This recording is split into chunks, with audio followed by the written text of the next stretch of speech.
Gavumenti etandise okwekenneenya embeera y'abantu ababeera mu Nsozi basobole okusengulwa. Byogeddwa Minisita w'ebyamawulire, tekinologiya n'okulungamya eggwanga Dr Chris Baryomunsi nga awerekeddwako Minisita omubeezi Godfrey Kabyanga ne Kabuye Kyofatogabye omubeezi owa Kampala. But the major message that we give Ugandans, that let us leave the hills and mountains and settle in areas where there is little or no risk of these kinds of calamities. Bano bagenze Kasese okwekenneenya ebyali ebyakosebwa okubumbuluka kw'ettaka ku kyalo Kasika mu ggombolola y'Erukoki. Mu bitundu bino Baryomunsi ategeezezza nti oluvannyuma lw'ettaka okubumbulukuka batandise kaweefube okubangula abantu ku kabi akava ku bibamba abasengulwe badde mu bitundu ebyawansi okukendeeza kw'abo abayinza okulufiiramu.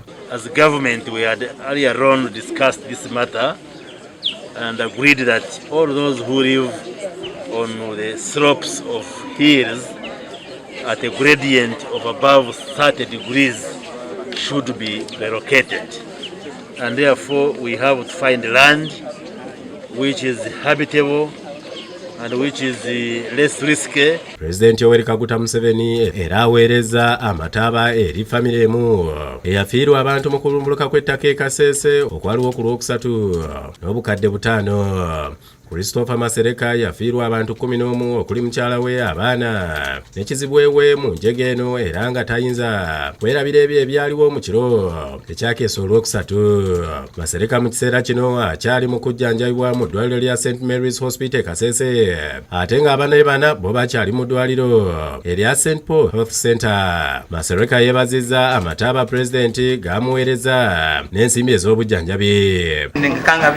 Pulezidenti Museveni asinja kutseba ahumazima namwana ekabutawa akibya akamwemba akalangira kyabere tukola akemabya akamumba mwana starting from today onwards eriyo eyo hati shanganga sasikalu na yamabwa byekanzuri. Abalala abafunye amataaba beebazza gavumenti olw'okubalowoozaako. Kato omutima gwange nsanyuse, nyabaziza nnyo mu yawereka Dr Museveni n'abaminisita bonna kyengenda okukola abaana basome bulungi babadde basoma. Ati toni twenda gavumenti yaba nebasa kutungira yitaka ryokukaraho tubasa kurugayo tumane tukora kini tuhingirayo habukuba turi abahingi bomwani. Ask the government at least take us in at least a piece of, to go to buy for us a piece of land where we can stay in a safe place, not like that one of Mhocha. Atombaka wa Parliament wa Busongola South Gideon Tembo Mujungu naye yeebazza gavumenti olw'okusitukira mu bwangu okuyamba abantu.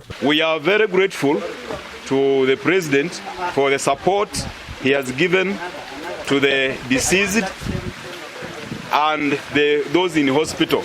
Baryomunsi oluvannyuma akulembeddemu baminisita okuganzika ebimuli ku malaalo g'abaafiiridde mataba gano. Ismail Kasoha ne Gilbert Muhanguzi akusakidde eggulire lino ku lwa Bukedde TV.